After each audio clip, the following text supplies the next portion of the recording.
Hello friends, स्वागत है आप सभी का हमारे इस यूट्यूब चैनल हिंदी साहित्य बाय पूजा पांडे में। इस वीडियो में हम कुछ महत्वपूर्ण लेखक और रचनाकार का जीवन परिचय देखने वाले हैं।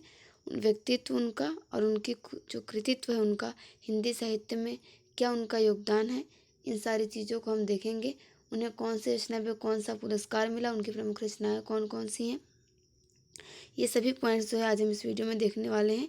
लगभग हम इसमें 4 जो है लेखक और रचनाकार के बारे में जानेंगे और बाकी जो और महत्वपूर्ण रचनाकार होंगे उनको हम अगले वीडियो में देखेंगे।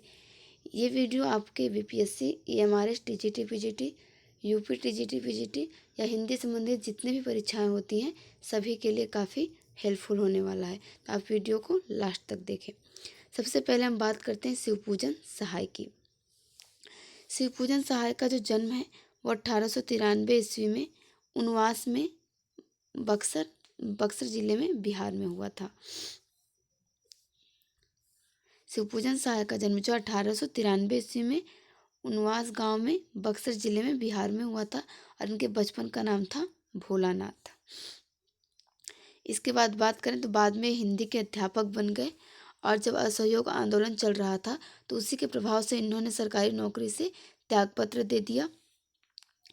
कुछ पत्रिकाओं की बात करें तो जागरण, हिमालय, माधुरी और बालक, इन प्रतिष्ठित पत्रिकाओं का संपादन भी इन्होंने किया है। कौन कौन सी पत्रिकाएं हैं तो जागरण, हिमालय, माधुरी और बालक। इसके साथ ही वो जो है हिंदी की सबसे प्रतिष्ठित पत्रिका जो थी मतवाला, इसके संपादक मंडल में भी थे। इनका देहांत सन 1963 ईस्वी में हो गया। और जो बिहार राष्ट्रभाषा परिषद है ये इन्हीं की कल्पना का एक तरीके से साकार रूप है। देहाती दुनिया, इनका एकमात्र उपन्यास क्या है, देहाती दुनिया, और ये कई बार जो परीक्षाओं में पूछा भी गया है। तो देहाती दुनिया के उपन्यासकार कौन है तो ये हैं शिवपूजन सहाय, जो कि ग्रामीण परिवेश को ठेठ भाषा में उभारता है। और इसे जब आगे चलकर जितने भी आंचलिक उपन्यास लिखे गए तो उन आंचलिक उपन्यासों की पूर्व पीठिका भी कहा जा सकता है। किसे, देहाती दुनिया उपन्यास को। कहानी का प्लाट और मुंडमाल जैसी मार्मिक कहानियां लिखकर इन्होंने हिंदी कथा साहित्य की श्रीवृद्धि की है। कौन कौन सी मार्मिक कहानियां हैं तो कहानी का प्लाट और मुंडमाल। कुछ रचनाएं बात कर लें तो इनकी जो सभी रचनाएं, इनकी रचनाओं का संकलन शिवपूजन रचनावली नाम से 4 खंडों में बिहार राष्ट्रभाषा परिषद द्वारा प्रकाशित किया गया है। प्रमुख रचनाओं में विभूति, देहाती दुनिया, दो घड़ी, वे दिन वे लोग, बिंब प्रतिबिंब आदि आ जाएंगे। कहानी का प्लाट जो कहानी है, इस कहानी में इन्होंने समाज में नारी का स्थान निर्धारित करने के क्रम में तिलक, दहेज की निर्मम प्रथा, वृद्ध विवाह आदि जो भी विसंगतियां हैं समाज में, उसको मार्मिक ढंग से प्रस्तुत किया है। आइए देख लेते हैं हम अगले रचनाकार को। यह है फणीश्वर नाथ रेणु। इनका जन्म जो है वो औराही हिंगना नामक गांव में हुआ था, अररिया जिले में, जो कि बिहार में पड़ता है, 4 मार्च 1921 को। फणीश्वर नाथ रेणु का जन्म 4 मार्च 1921 को औराही गांव में बिहार में हुआ था। और इनकी जो प्रारंभिक शिक्षा है वो भी वहीं से गढ़बनैली, सिमरबना, अररिया और फारबिसगंज में ही हुई। बाद में इनकी जो माध्यमिक शिक्षा है वो विराटनगर आदर्श उच्च विद्यालय में हुई। इन्होंने, रेणु जी ने 1942 ईस्वी के भारतीय स्वतंत्रता संग्राम में एक प्रमुख सेनानी की भूमिका भी निभाई। इनकी मृत्यु की बात करें तो इनकी जो मृत्यु तिथि है, इनका निधन 11 अप्रैल 1977 ईस्वी को हो गया। और इन्हें सत्ता के दमन चक्र के विरोध में पद्मश्री की उपाधि भी दी गई थी, जिसका इन्होंने त्याग कर दिया था। इनकी प्रमुख रचनाएं जो हैं तो इन्होंने संस्मरण, रेखा चित्र, रिपोर्टाज, कई सारी विधाओं में इन्होंने रचनाएं की हैं। बात कर लेते हैं मैला आंचल, परती परिकथा, दीर्घ तपा, कलंक मुक्ति, जुलूस, पलटू बाबू रोड, ठुमरी, अग्निखोर, आदिम रात्रि की महक, एक सावनी दोपहर की धूप, अच्छे आदमी, ऋण जल धन जल, वन तुलसी की गंध, श्रुत अश्रुत पूर्व, ये संस्मरण है इनका। नेपाली क्रांति कथा, ये रिपोर्टाज है। ये सभी इनकी प्रमुख रचनाएं हैं। परीक्षाओं में कौन कौन सी पूछी गई हैं तो मैं बता दूं, मैला आंचल, परती परिकथा, ऋण जल धन जल, आदिम रात्रि की महक और श्रुत अश्रुत पूर्व, ये सभी जो रचनाएं मैंने अभी आपको बाद में बताई, ये बहुत बार परीक्षाओं में पूछी गई हैं। और इनकी जो एक कहानी है लाल पान की बेगम, ये भी काफ़ी महत्वपूर्ण है।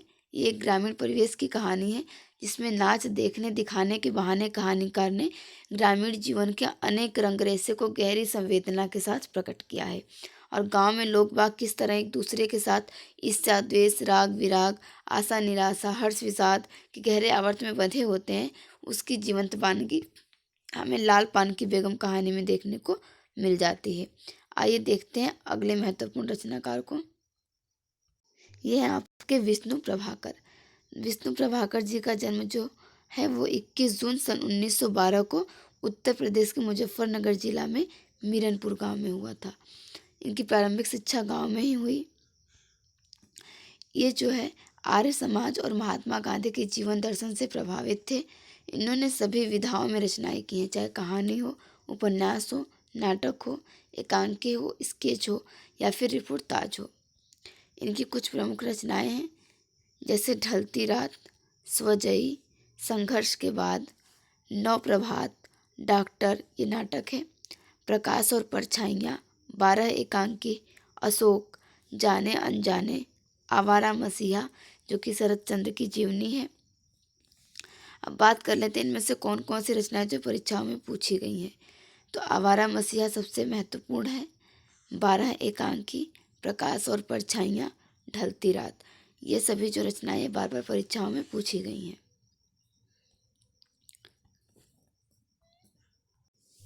आइए देखते हैं अगले महत्वपूर्ण रचनाकार, यह है शरद जोशी। शरद जोशी का जन्म जो है मध्य प्रदेश के उज्जैन शहर में 21 मई 1931 को हुआ था। शरद जोशी का जन्म मध्य प्रदेश के उज्जैन शहर में 21 मई 1931 को हुआ था। और इन्होंने भी गद्य की लगभग सभी विधाओं में रचना की है, लेकिन जो व्यंग्य है इनका व्यंग्य काफ़ी प्रसिद्ध है शरद जोशी का। और हिंदी व्यंग्य को प्रतिष्ठा दिलाने वाले प्रमुख व्यंग्यकारों में शरद जोशी भी एक हैं। इनका जन्म जो है सन 1931 में हुआ था और इनका देहांत जो है वो सन 1991 में हुआ था। इनकी कुछ प्रमुख व्यंग्य कृतियाँ हैं जैसे परिक्रमा, किसी बहाने, जीप पर सवार इल्लियाँ। ये जो जीप पर सवार इल्लियाँ हैं ये कई बार परीक्षाओं में पूछा भी जा चुका है। तिलिस्म, राह किनारे बैठ, दूसरी सतह, प्रतिदिन, दो व्यंग्य नाटक हैं इनके, एक अंधों का हाथी और एक था गधा। एक उपन्यास है इनका, मैं केवल मैं, उर्फ कमलमुख बीए। और इन्होंने जितनी भी रचनाएं की हैं सभी की भाषा बहुत ही सरल और सहज है। आपको उस व्यंग्य रचनाओं में मुहावरे और हास्य प्रयास भी देखने को मिल जाएंगे। इनका जो पाठ है रेल यात्रा, इसमें इन्होंने भारतीय रेल की अस्त व्यस्तता, अव्यवस्था के बहाने भारतीय राज्य व्यवस्था की पोल खोली है।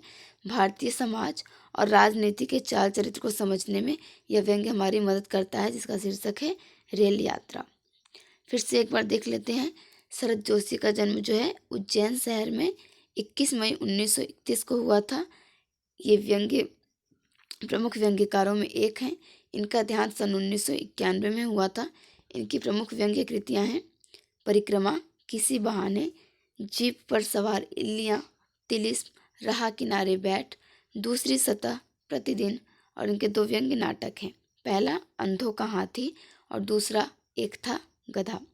तो फ्रेंड्स, हमने 4 रचनाकारों के कुछ इनका जन्मतिथि, मृत्यु और इनकी प्रमुख रचनाएं कौन कौन सी हैं इनको देखा। अगले आने वाले वीडियो में हम कोशिश करेंगे कि कम से कम हम 6 से 7 लेखक और रचनाकारों को देखें और कुछ व्याकरण के प्रश्न भी हल करेंगे। मिलते हैं नेक्स्ट वीडियो में। आप अपना रिवीजन जो अच्छे से करते रहिए। Thank you for watching this video.